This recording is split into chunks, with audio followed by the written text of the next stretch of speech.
네, 하나님께서 영광을 거두신 줄로 믿습니다. 수고 많으셨습니다. 자, 오늘이 성령 강림절인데요. 성령 강림절은 어떻게 정한 날입니까? 물론 오늘 성경 본문에 나와 있는 대로 성령 하나님께서 강림하신 오순절 날인데요. 본래 오순절은 부활절로 7번째 주일 다음 날입니다만 주일로 지키다 보니까 부활절로 7번째 주일을 성령 강림절로 지킵니다. 그럼 부활절로 7번째 주일이 지나고 그 다음 날, 그러니까 50일째 되는 날이죠. 50일째 되는 날을 왜 성령 강림절로 지킵니까? 바로 오늘 기록 때문입니다. 벌하신 예수님께서 예루살렘을 떠나지 말고 내가 내게서 들은 바 아버지께서 약속하신 것을 기다리라. 몇 날이 못되어 성령으로 세례를 받으리라 하시고 성령이 너에게 임하시면 너희가 권능을 받고 땅끝까지 이르러 내 증인이 되리라고 약속을 하셨는데요. 과연 예수님께서 부활하신 지 50일째 되는 날인 오순절 날에 성령 하나님께서 강림하셨다는 거예요. 유대인들은 1년에 3차례 명절을 지키죠. 6월절, 오순절, 초막절입니다. 한번 따라서 하실까요? 6월절, 오순절, 초막절, 전부 출애굽 직후에 정해진 구원사와 관련된 명절들입니다. 우선 6월절은 넘을 유자, 넘을 월자에서 넘어갔다는 뜻이죠. 성경 원문 히브리어로도 넘는다는 뜻입니다. 영어로도 패스 오버 해서 넘는다는 뜻이죠. 왜 그렇게 이름을 지었습니까? 하나님께서 출애굽 때 10번째 재앙으로 애굽 사람과 가축에 처음 난 모든 것을 치실 때 하나님 명령대로 1년 된 수양이나 염소의 피를 문설주와 문인방에 바른 이스라엘 사람들 집만은 그 재앙이 미치지 않고 넘어갔다고 해서 그렇게 이름을 짓고 지키는 절기가 6월절이죠. 두 번째 명절 오순절은 순자가 11을 뜻하는 글자죠. 그래서 우리나라 최초의 근대신문이 한성순보 하면 열흘에 한 번 내는 신문 아닙니까? 그래서 오순절은 50일째 되는 날이라는 뜻입니다. 6월절로부터 50일째 되는 하루를 명절로 지켰습니다. 오순절은 어느 날로부터 50일째 되는 하루를 지킨다고요? 네, 6월절부터요.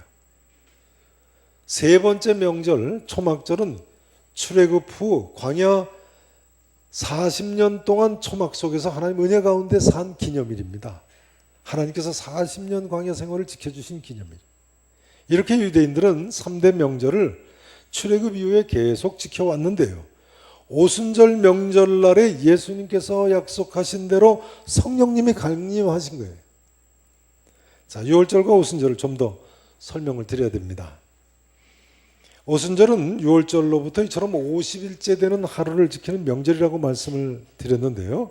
문제는 6월절이 8일간이나 지키는 긴 명절이라는 거예요. 며칠간 지킨다고요? 8일이요. 좁은 의미의 6월절은 유대의 성력, 종교력이죠. 1월 14일 하루입니다. 좁은 의미의 6월절은 1월 14일 하루입니다. 그런데 넓은 의미의 6월절은요. 1월 14일 다음 날인 1월 15일부터 7일간에 걸쳐서 무교병을 먹는 무교절까지 다 포함해서 8일간을 6월절이라고 부릅니다. 그럼 이 8일간의 6월절 기간 중에 어느 날부터 50일째 되는 하루를 오순절로 지키는 것입니까? 어느 날부터일까요? 자, 레위기 23장 말씀을 보시겠습니다. 레위기 23장 구약성경 181페이지 말씀입니다.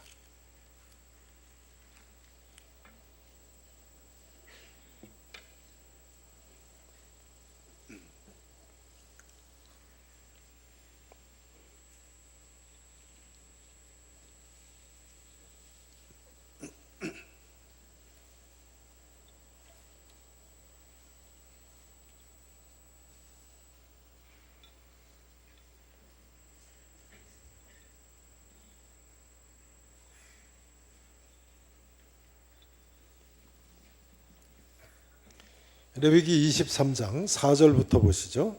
다 보셔야 됩니다. 중요한 내용입니다. 23장 4절이요. 자, 유월절과 무교절 규례를 말씀하시는데 보세요. 이것이 너희가 그 정한 때에 4절입니다. 성회로 공포할 여호와의 절기들이니라. 자, 3대 명절 이야기합니다.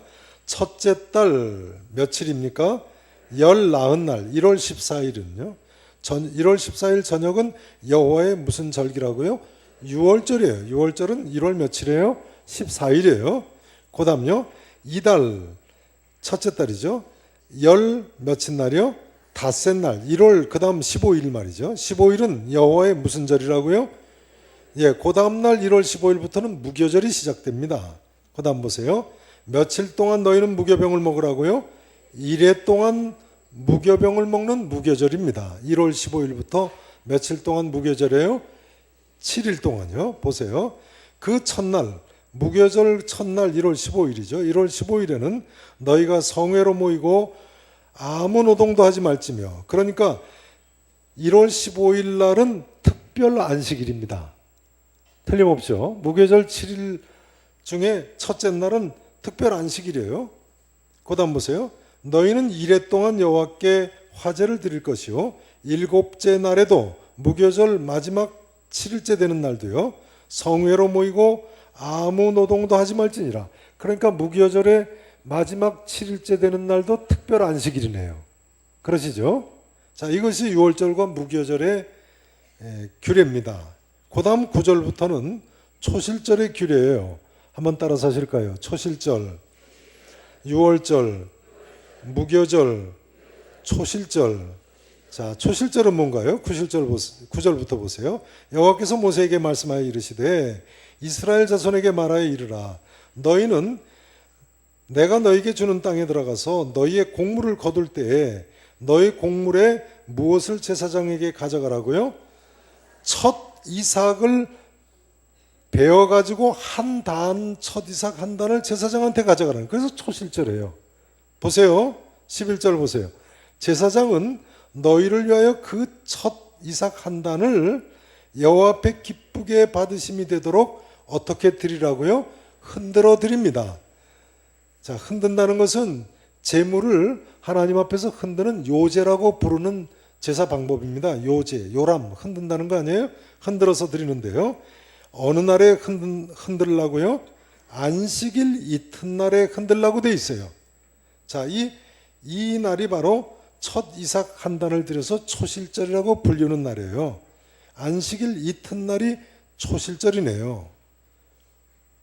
그런데요, 저를 보세요. 그럼 이 안식일이 어느 안식일을 가리키는 것입니까? 저를 보세요. 본래 6월절은 1월 14일 하루를 지키고요. 저번은 이미 6월절입니다. 그 다음 날 1월 15일부터 7일간, 며칠간요? 7일간은 무교병을 먹는다고 해서 무교절입니다. 그런데 1월 15일 무교절의 첫날은 특별 안식일이고 마지막 7일째 되는 날도 또 특별 안식일이에요.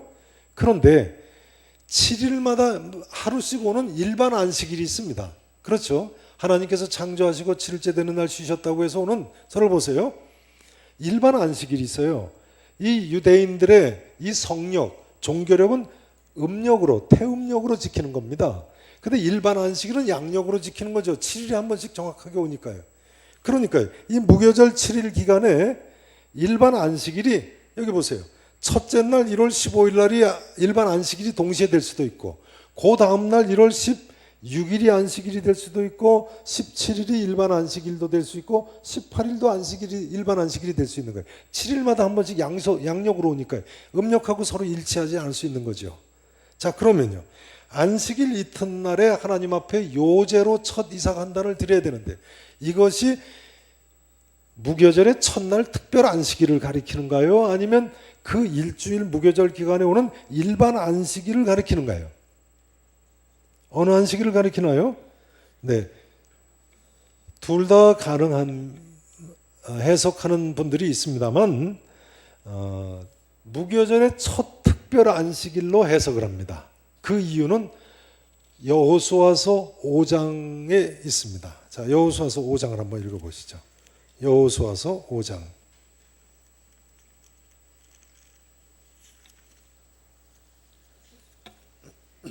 구약성경 325페이지입니다.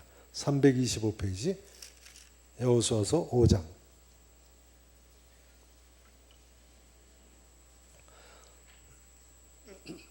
자, 이 내용은 너무나 중요한 내용입니다. 다 성경 찾아보셔야 돼요. 여호수아서 5장.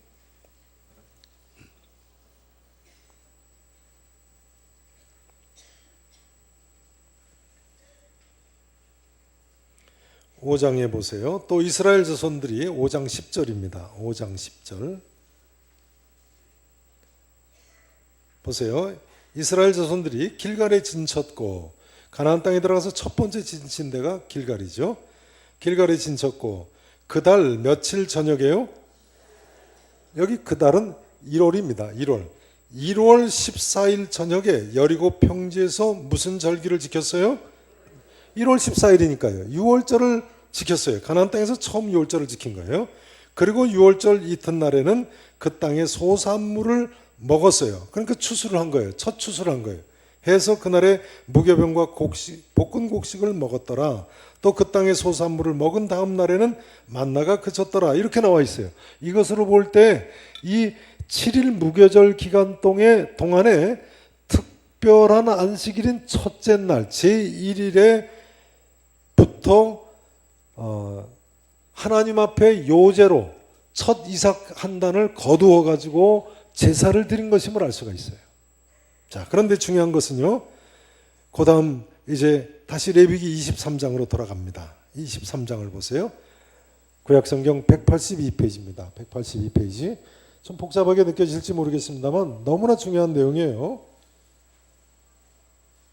꼭 집중해서 보셔야 됩니다.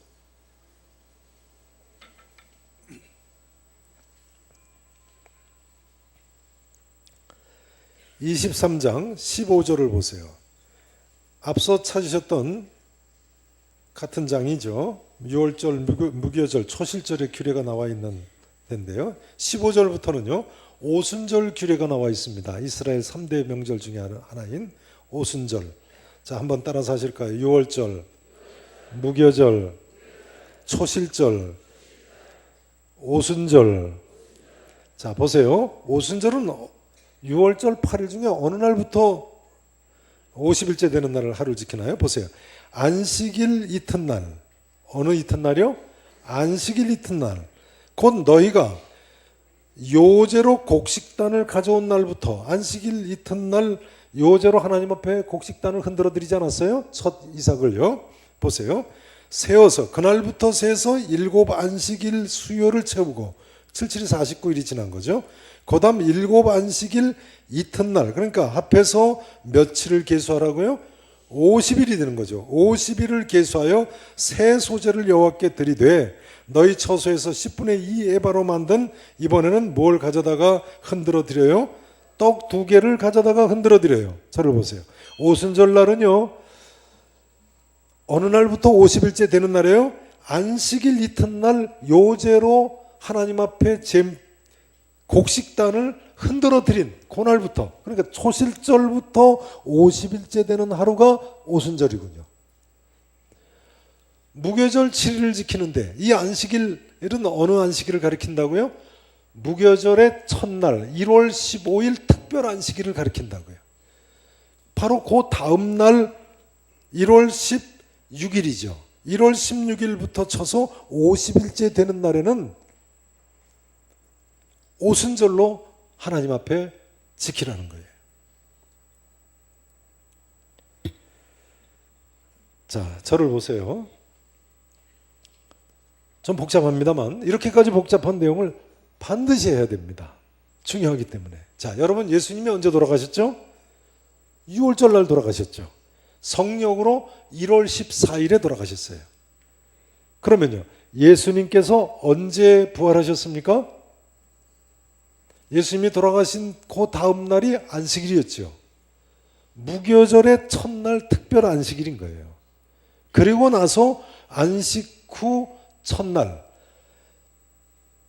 안식일 이튿날에 바로 예수님께서 부활하셨어요. 그날이 무슨 절기예요? 초실절이죠. 초실절. 안식 후 이튿날이니까요. 그러니까 1월 15일이 안식일이고 1월 16일 안식 후 첫날에 예수님께서 초실절날 부활을 하신 거예요. 다시 한번 정리를 하겠습니다. 예수님 돌아가신 날은 6월절인 1월 14일이고요. 그 다음 날이 무교절 7일 명절의 첫 특별 안식일이잖아요. 그 15일 날이 안식일이었죠. 그리고 나서 부활하신 날은 안식일 다음 날인 1월 며칠에 부활하셨어요? 16일 성력으로 음력으로 1월 16일 날, 종교력으로 1월 16일 날 돌아가셨어요. 우리 양력으로는 한 3월 말에서 4월 초쯤 되지요. 그래서 부활절이 3월 말에서 4월 초에 있는 거예요. 중요한 것은요, 예수님께서 이처럼 초실절날 부활하셨기 때문에 고린도전서 15장 20절에서 사도 바울이 잠자는 자들의 첫 열매가 되셨다고 하셨어요. 따라서 하실까요? 잠자는 자들의 첫 열매가 되셨도다.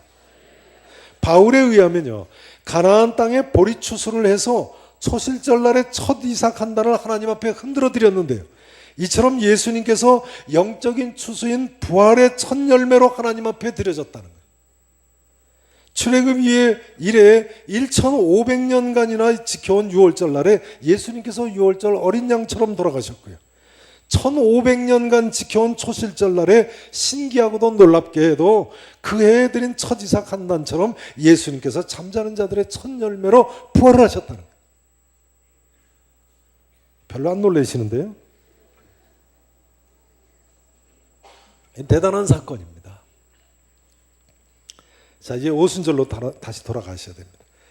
자, 이와 같이 오순절은요, 유월절 기간 무교절의 첫날인 특별 안식일 다음 날인 초실절부터 50일째 되는 날이 오순절이에요.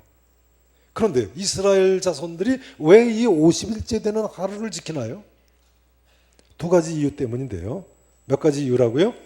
두 가지 이유 때문이에요. 첫째는요, 앞서 나온 대로 유월절 가나안 땅에서 저지대, 그러니까 더운 지방부터 시작된 보리 추수가 다 끝나고요. 보리보다 늦게 시작되는 밀 추수까지 50일이 지난 오순절 때가 되면 다 끝나게 되는 거예요. 그래서 보리와 밀 추수를 끝낸 기념으로 이번에는 떡을 만들어 가지고 하나님 앞에 요제로 드린다니까요, 오순절에는. 자, 오순절을 지킨 두 번째 이유는요, 하나님의, 따라서 하시죠, 하나님의 시내산 강림 기념일. 하나님께서 시내산에서 강림하신 것을 기념하는 날이에요.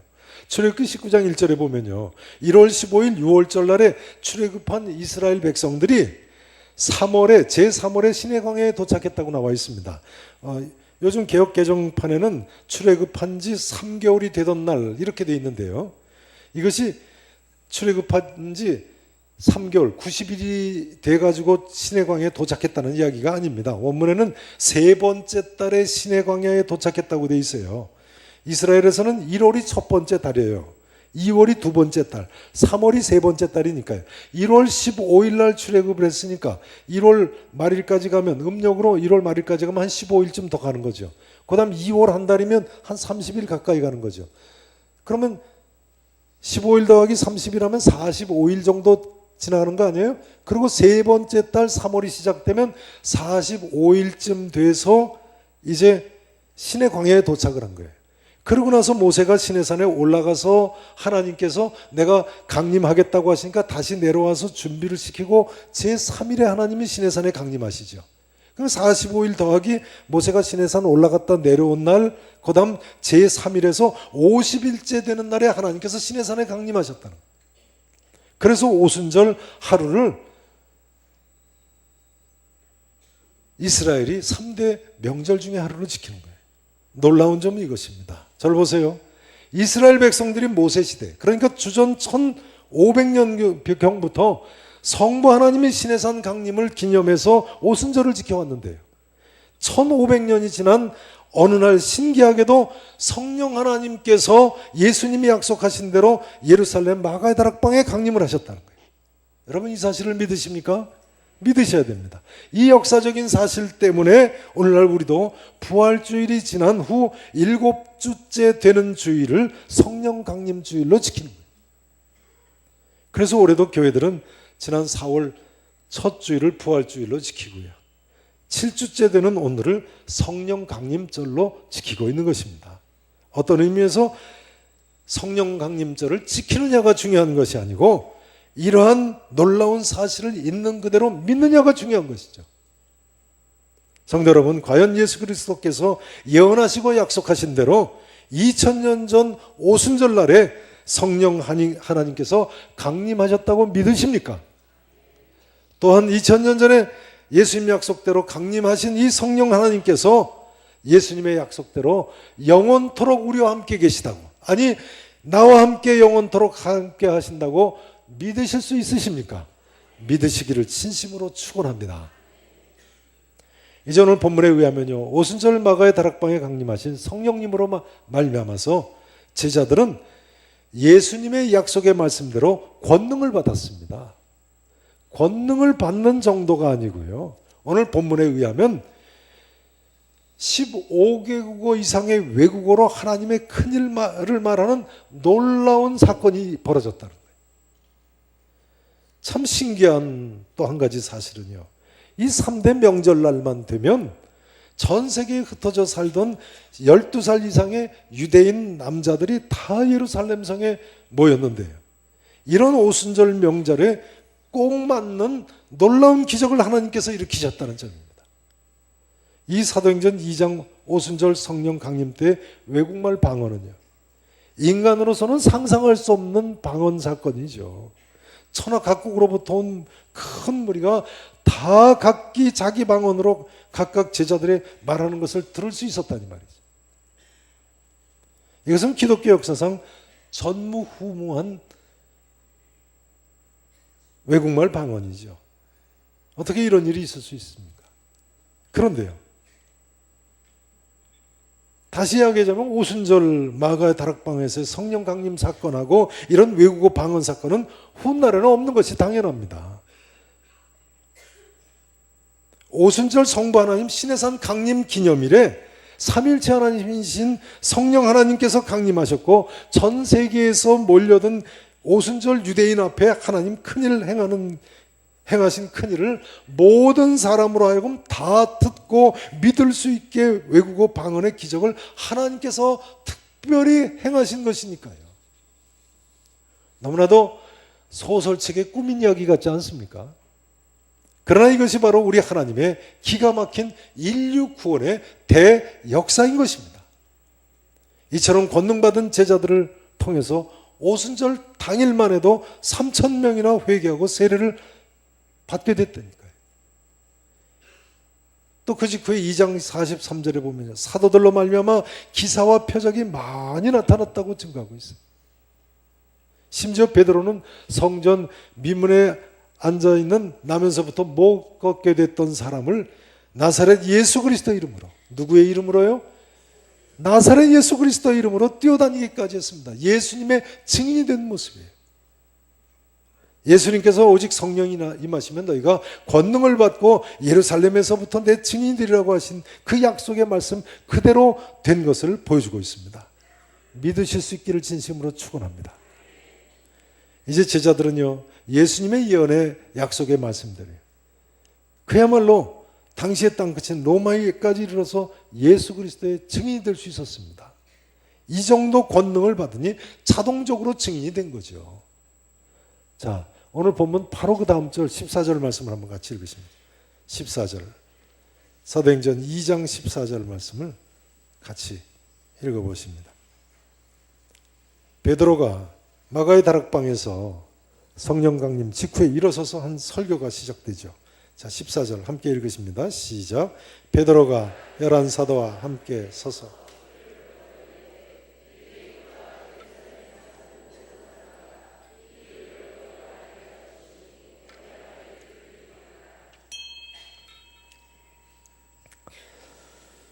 자, 한번 여쭤보겠습니다. 이제 베드로가 오순절날 일어서서 마가의 다락방에서 설교를 시작했는데요. 지금 일어선 사람이 베드로 혼자 일어섰습니까? 아니면 11사도 전체가 일어섰습니까? 자, 지금 읽으신 구절 다시 한번 보세요. 베드로가 11사도와 그 다음 단어가 뭐죠? 함께 서서 소리를 높여 라고 나와 있네요. 11사도 전체가 다 함께 일어서고 베드로가 대표로 소리를 높여서 예수님을 증거한 거죠. 그런데요, 지금 이 제자들이 불과 며칠 전까지만 해도 어떤 사람들이었습니까? 유대인들이 두려워서 모인 곳에 문을 닫고 문 걸어 잠그던 제자들 아닙니까? 그러나 지금 어떻게 했다고요? 누가 이 11사도 전체를 이처럼 예수 그리스도의 증인으로 일어나게 만드셨습니까? 오순절날 강림하신 성령님께서요. 오순절 성령 강림일에 있었던 하나님께서 행하신 또 하나의 역사는 예수 그리스도의 증인이 되는 역사입니다. 예수님께서 성령이 임하시면 너희가 권능을 받고 이처럼 내 증인이 되리라고 하시더니 과연 예수 그리스도의 증인들이 되게 됐어요. 성령님의 놀라운 역사입니다.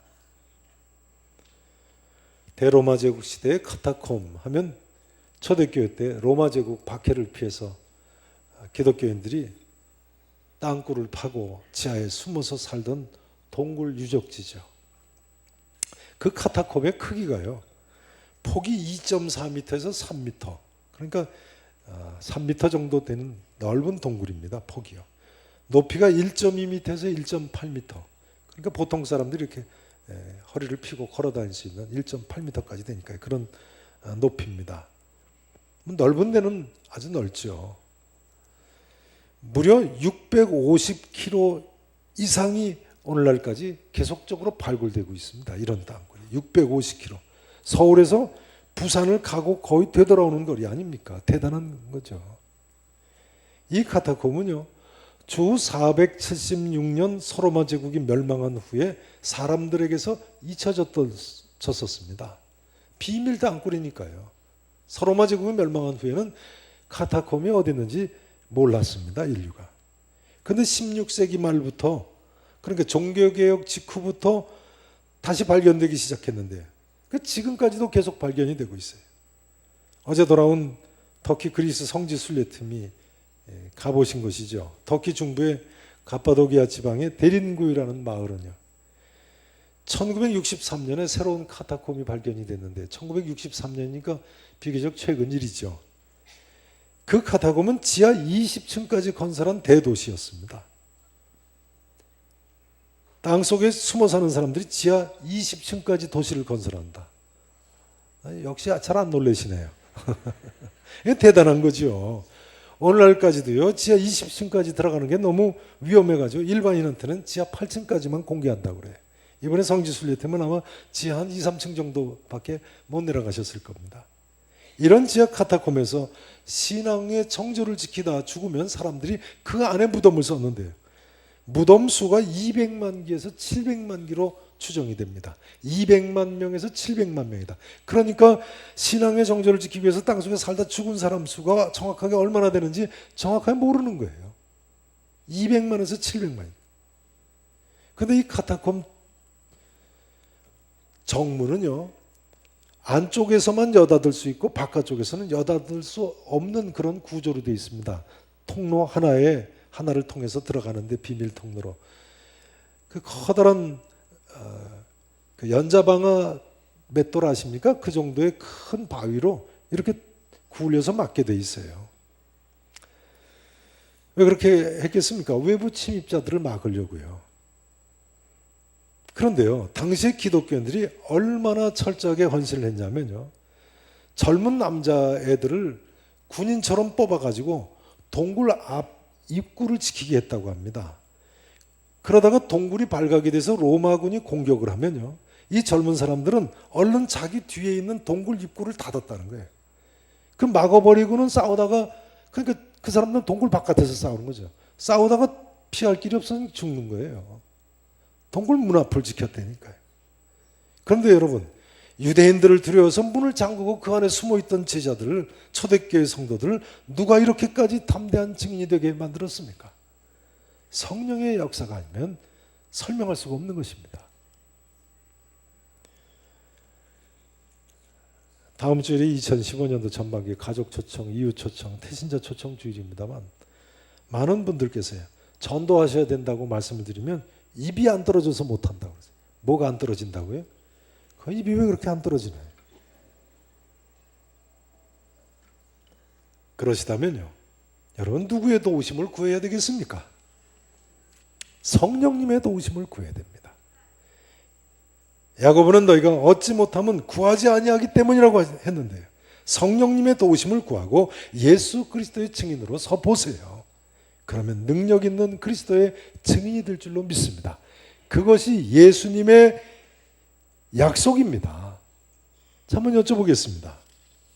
예수님께서요, 사도행전 1장 8절에서 성령이 너에게 임하시면 너희가 권능을 받고 이처럼 내 증인이 되리라고 말씀을 하셨는데, 그때 증인이 될 수 있는 사람들이 그 현장에서 말씀을 들은 제자들만 해당되는 이야기일까요?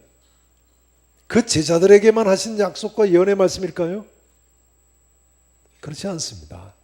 그렇지 않다는 사실은요, 사도 바울을 보면 알 수 있습니다. 누구를 보면 안다고요? 사도 바울을 보면요, 사도 바울이 예수님께서 사도행전 1장 8절 말씀을 하실 때 그 앞에 있었습니까? 없었습니까? 없었죠. 오순절 다락방에 있었습니까? 없었습니까? 없었습니다. 그러나 얼마나 놀라운 그리스도의 증인이 됐습니까? 사도행전의 이 1장 8절의 예언의 말씀대로 증인이 되리라고 하시더니 증인이 됐다고 사도행전 2장에서 7장까지는 예루살렘 성에서 증인이 된 모습을 보여주고요. 지난주에 말씀드렸죠. 8장에서 11장까지는 온 유대와 사마리아에서 증인이 된 모습을 보여주고요. 사도행전 12장에서 마지막 28장까지는 당시의 땅끝인 로마에서 증인이 된 모습을 보여주지 않습니까? 그런데요, 이 마지막 12장에서 28장 이 부분은 주로 사도 바울이 예수님의 증인이 된 모습을 보여주고 있죠. 그러니까 우리 모두가요, 오순절 성령 강림 현장에는 없었지만, 또 사도행전 1장 8절에 약속의 말씀을 하실 때는 현장에 없었지만, 지금도 계속되는 성령님의 역사로 예수 그리스도의 증인된 삶을 살 수가 있는 것입니다. 누구처럼요? 바울처럼요. 바울처럼 비록 죄인 중에 괴수와 같은 사람이라고 할지라도 성령님께서 도와주시기만 하면 예수 그리스도의 증인이 될 줄로 믿으시기를 축원합니다. 이제 말씀을 마쳐야 되겠습니다. 다시 말씀드립니다만 사도행전 1장 8절은 사도행전 전체의 요절인데요, 명령이 아니고 예언이고 약속입니다. 되라가 아니고 되리라니까요. 그런데 오늘 본문 말씀을 보면 예수님의 이 예언 약속의 말씀처럼 과연 성령님께서 오순절날에 강림하셨어요. 그리고 제자들에게 과연 이런 놀라운 권능이 임했고 제자들이 예수 그리스도의 약속의 말씀대로 예수님의 증인이 됐습니다. 그런데요, 사도행전은 성령 역사의 중간 보고서라고 불리는 책이라고 말씀드렸죠. 당시로서는 땅끝인 로마까지의 성령 역사를 기록하고 있기 때문에 그렇습니다. 이 성령 역사의 1차 보고서는 사도행전 28장에서 마감을 했습니다만, 이 이후 예수 그리스도의 증인이 된 성령의 역사의 나머지 보고서는 오늘날까지 성령의 충만함을 받은 또 다른 제자들에 의해서 계속 쓰여져 가고 있는 것입니다. 우리 모두 초대교회 사도들처럼요, 성령의 충만함을 받고 예수 그리스도의 증인된 삶을 일평생 사실 수 있기를 우리 구주 예수 그리스도의 이름으로 간절히 축원하겠습니다. 그럼 오늘날 우리는 어떻게 성령의 충만함을 받을 수 있겠습니까? 자, 이 부분은 다음 주일에 또 하시도록 하겠습니다. 기도하시겠습니다.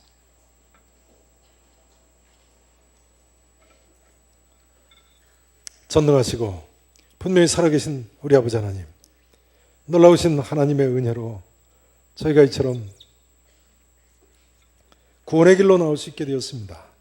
특별히 우리에게 성령 하나님을 보내주시고 영원토록 우리와 함께 하심을 감사 찬양합니다. 성령 하나님께서 우리와 함께 계심을 믿습니다. 또한 우리 곁에 계심을 믿습니다. 우리 앞서 행하심을 믿습니다. 이 시간 머리 숙인 모든 형제들 일평생 성령님과 이처럼 동행하며 성령의 능력으로 예수 그리스도의 증인으로서 부족함이 없는 승리의 삶을 살게 해 주시옵소서. 나로 말미암아 우리의 자녀들이 예수 믿고 구원받게 해주시고, 나로 말미암아 우리의 이웃들이 예수 그리스도를 믿고 구원받게 해주시고, 나로 말미암아 모든 족속들이, 모든 민족에 이 예수 그리스도의 피 묻은 복음이 증거되게 하옵소서. 감사하고 살아계신 예수 그리스도 이름으로 간절히 축복하며 기도합나이다. 아멘.